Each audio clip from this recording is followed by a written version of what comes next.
Chapter 2. Trading Metaphors for Terminology.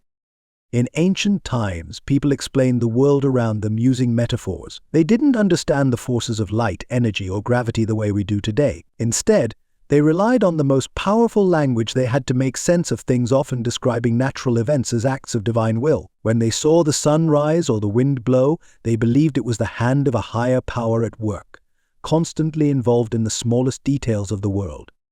Today, we understand much more about the world around us. Science has given us tools to describe these forces in ways that make sense to us now. We know that light isn't a mysterious force, but rather the movement of photons, energy that travels in waves. We've uncovered the laws of thermodynamics, which explain how energy is transferred, conserved, and changed from one form to another.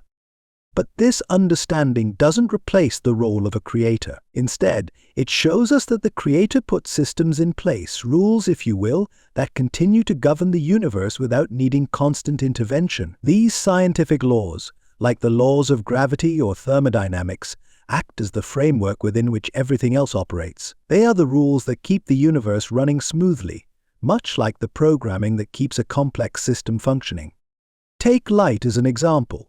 The ancient texts described the act of creation with the words, "Let there be light." To them, it was a moment of divine action. Today, we know that light comes from energy, and that energy follows the laws of physics. But that doesn't make the creation of light any less remarkable. It simply means that we now have the terminology to explain how it works. The Creator didn't just make the light, He established the laws that allow light to exist and behave as it does. The same goes for life.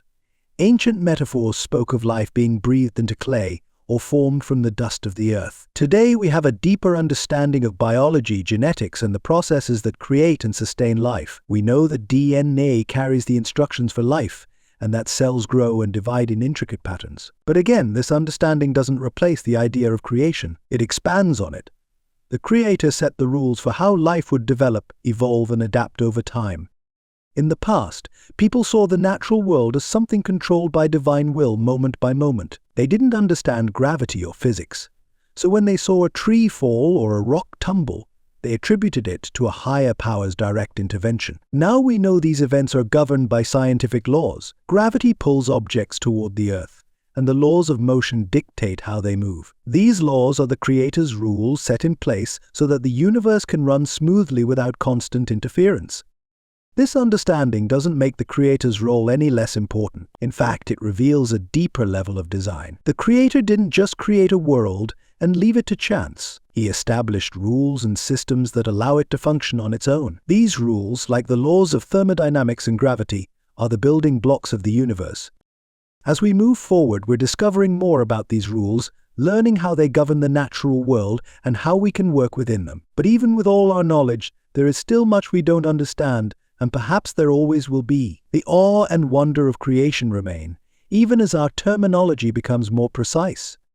The laws that hold our universe together aren't random. They are the rules set in place by a creator. And just like a programmer who writes code that allows a system to run, the Creator wrote the laws of the universe, and those laws continue to operate to this day.